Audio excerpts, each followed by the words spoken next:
Assalamualaikum warahmatullahi wabarakatuh. Perkenalkan, nama saya Sinta Lutfiana, NPM 2003031040. Baik, di sini saya akan memenuhi tugas dari ujian tengah semester, yakni mempresentasikan sejumlah materi. Kita langsung saja ke materi yang pertama, yakni konsep dan analisis pasar persaingan sempurna. Jadi kita masuk ke pengertiannya terlebih dahulu. Pasar persaingan sempurna sendiri merupakan pasar di mana masing-masing pihak, baik produsen maupun konsumen, baik penjual maupun pembeli, tidak mempunyai power untuk memengaruhi harga. Nah, di mana harga ditentukan oleh pasar. Jadi di dalam pasar persaingan sempurna ini, dalam menentukan harga itu ditentukan oleh pasar. Semua pihak yang terlibat itu tidak mempunyai kekuatan atau tidak mempunyai hak dalam menentukan harga. Kita masuk ke karakteristik pasar persaingan sempurna atau ciri-cirinya. Yang pertama ada price taking, yaitu yang tadi sudah dijelaskan, tidak bisa menentukan harga ditentukan oleh pasar. Yang kedua yaitu produknya homogen atau sejenis. Jadi ciri-ciri dari pasar persaingan sempurna ini adalah produk yang dijual dalam pasar ini hampir sama atau identik, bahkan ada yang sama persis identik. Jadi semua produknya itu menjual produk-produk yang hampir serupa, tidak ada perbedaan. Mungkin ada perbedaan dalam kualitas dan kuantitasnya saja. Karakteristik yang kedua atau ciri yang ketiga, free entry dan exit. Artinya penjual bebas masuk dan keluar dari pasar. Jadi dalam pasar persaingan sempurna ini tidak ada batasan untuk perusahaan atau industri lain untuk keluar atau masuk dari pasar ini. Jadi bebas untuk melakukan hal tersebut. Karakteristik yang keempat yaitu contoh produknya umumnya itu adalah barang pertanian, minyak bumi, gas alamnya itu barang yang dijual dalam pasar ini adalah kertas, baja, besi, dan lain-lain yang berhubungan dengan itu. Baik, di dalam pasar persaingan sempurna juga banyak sekali konsep-konsep yang dipakai. Contohnya itu yang pertama ada revenue, yang kedua surplus produsen, yang ketiga economic welfare, kemudian price selling dan price floor, ada price support dan production quotas, ada kuota dan tarif impor, dan yang terakhir adalah pajak dan subsidi. Jadi banyak sekali konsep yang dipakai dalam pasar persaingan sempurna ini.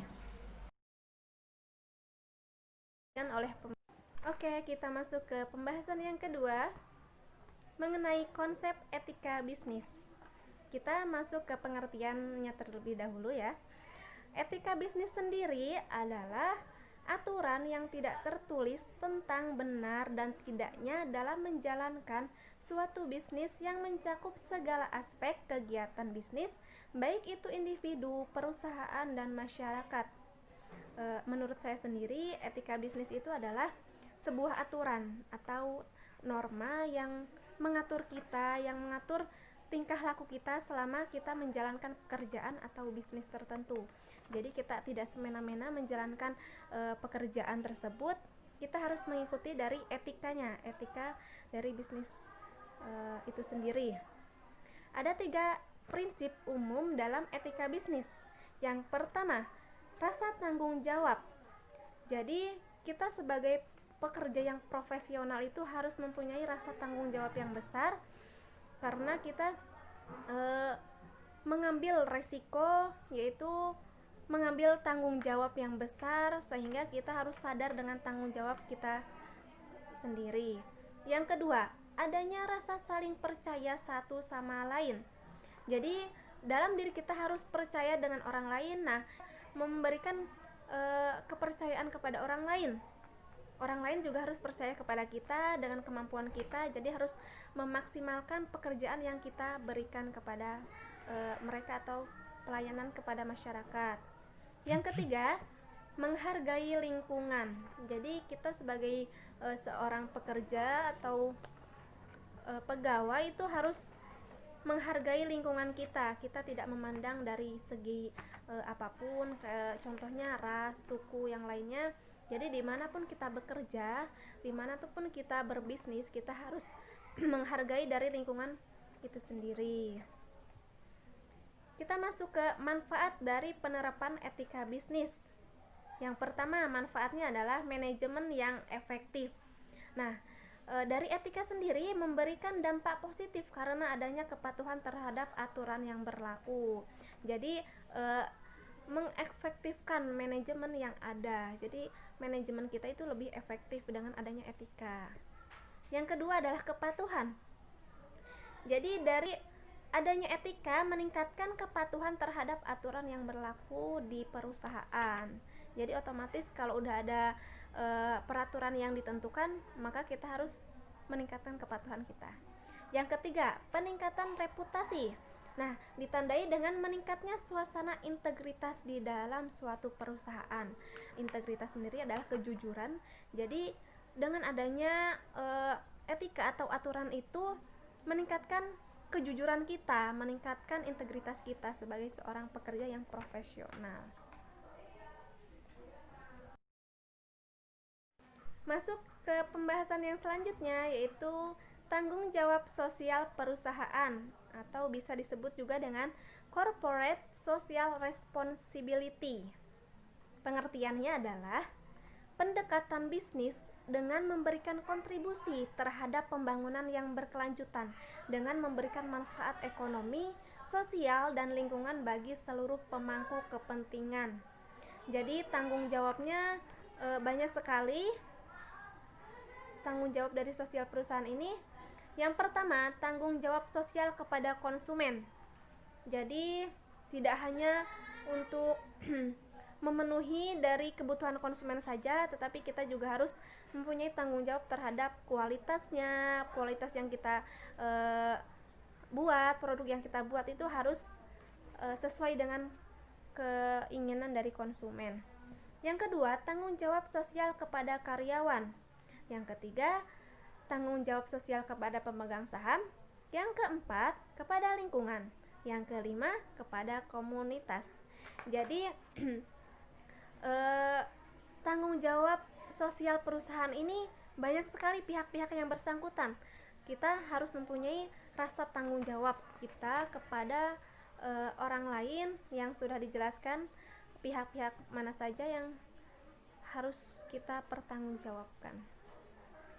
Kesimpulannya, dapat saya simpulkan bahwa perusahaan yang tidak memiliki etika bisnis dan tanggung jawab sosial perusahaan mungkin dalam jangka waktu yang singkat menguntungkan, namun untuk jangka panjang akan merugikan perusahaan itu sendiri. Jadi etika bisnis dan tanggung jawab sosial perusahaan itu sangat penting sekali dalam perusahaan. Tidak hanya untuk masa yang sesaat saja, namun akan berkelanjutan sampai di masa yang akan mendatang. Jadi itu menjamin keberlangsungan perusahaan kita gitu. Baik, materi yang ketiga yaitu menganalisis dari merger dan akuisisi. Kasusnya adalah Otoritas Jasa Keuangan atau OJK melakukan penggabungan atau merger kepada Bank BUMN Syariah, yaitu PT Bank BRI Syariah Tbk atau BRIS, PT Bank BNI Syariah atau BNIS, dan PT Bank Syariah Mandiri atau BSM. Nah, OJK sangat mendukung daya tersebut karena akan meningkatkan efisiensi dan daya saing. Hal ini dirasakan selaras dengan tujuan OJK untuk membangun industri perbankan yang sehat, memiliki daya saing, dan bisa memberikan kualitas layanan yang lebih baik. Nah, dalam menganalisis kasus ini dapat disimpulkan bahwa penggabungan ini akan membuat posisi Bank Syariah Nasional lebih banyak masyarakat Indonesia yang bisa merasakan manfaat kehadiran Bank Syariah Nasional itu. Jadi kesimpulannya adalah melakukan penggabungan atau merger dan akuisisi tadi, melakukan penggabungan antara beberapa perusahaan atau beberapa lembaga untuk menjadi satu, untuk meningkatkan efisiensi, meningkatkan memaksimalkan dari usaha tersebut. Jadi itulah tujuan utama dari merger dan akuisisi. Baik,